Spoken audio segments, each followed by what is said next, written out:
कर्जमाफीबद्दल महाराष्ट्रातील शेतकऱ्यांची घोर फसवणूक करणाऱ्या महायुतीच्या नेत्यांना शेतकऱ्यांनी आता जाब विचारला पाहिजे।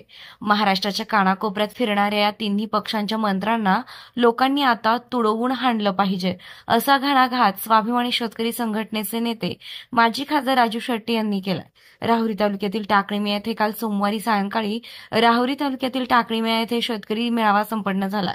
अध्यक्षांनी शेतकरी संघटनेचे डॉक्टर संजय कुलकर्णी होते, तर व्यासपीठावर छत्रपती संभाजी महाराज प्रतिष्ठानचे संस्थापक राजूभाऊ शेटे, सरपंच लीलाबाई गायकवाड, अमृत धुमाळ, दैवत उद्योग समूहाचे अध्यक्ष केशव शिंदे, प्रकाश देठे, सतीश पवार, बाळासाहेब जाधव, ज्ञानदेव निमसे, साहेबराव निमसे, प्रमोद पवार होते।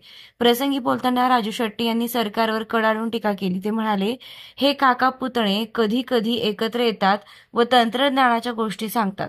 त्यांनी आता कारखानदार शेतकऱ्यांचे वजन चोरतात, FRP चोरतात, यासाठी तंत्रज्ञान वापरून शेतकरी हिताचे निर्णय घ्यावेत।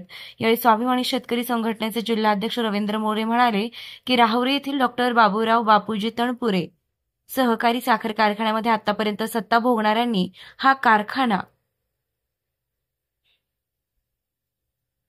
डबघाईस आणला, त्यामुळे आता त्यांना या निवडणुकीमध्ये कारखान्यावर बोलण्याचा त्यांना नैतिक अधिकार नाही। तसेच राज्यामध्ये सध्या काही वाचाळवीरांनी महाराष्ट्र अस्थिर केलाय। संवेदनशील विषयांवर बोलून चर्चा घडवणे आणि शेतकऱ्यांच्या मूळ प्रश्नांना बगल देण्याचं काम सातत्यानं केलं जात आहे। त्यामुळे आता माध्यमांनी देखील अशा वाचाळवीरांची दखल घेऊ नये, असं मोरे यांनी म्हटलंय। SRB न्यूजसाठी राजेंद्र उंडे, राहुरी। तुम्हाला हे सांगावं लागेल, आज जसा माड्यामध्ये शंभूराजे देसाईंना शेतकऱ्यांनी विचारलं तुमच्या कर्जमाफीचं काय झालं। 2 दिवसापूर्वी अमरावतीला जसा शेतकऱ्यांनी देवेंद्र फडणवीसांना विचारलं कर्जमाफीचं काय झालं, तसा महाराष्ट्राच्या कानाकोपऱ्यामध्ये या तिन्ही पक्षाचे मंत्री कुणी गेले तरी सुद्धा त्यांना शेतकऱ्यांनी जाब विचारला पाहिजे। आम्हाला फसवून आमची मतं घेतली, आता 7-12 कोरा कधी करता हे सांगा, हा जाब विचारला पाहिजे।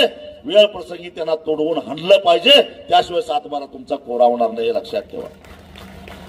फसवलंय तुम्हाला त्यांनी, नाहीतर मग त्यांनी इमानदारीनं शेतकऱ्याचा 7-12 कोरा करावा, बाकीचं आम्हाला माहित नाही। पैसे नाही त्यांच्याकडे।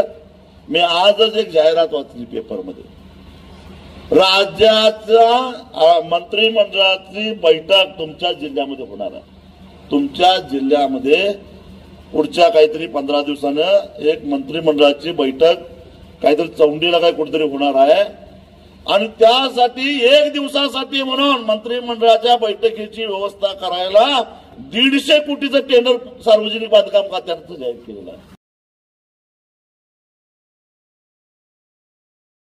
ताज्या बातम्यांसाठी आणि नवनवीन अपडेट्ससाठी SRB न्यूजला सबस्क्राईब करा आणि बेल आयकॉनला प्रेस करा।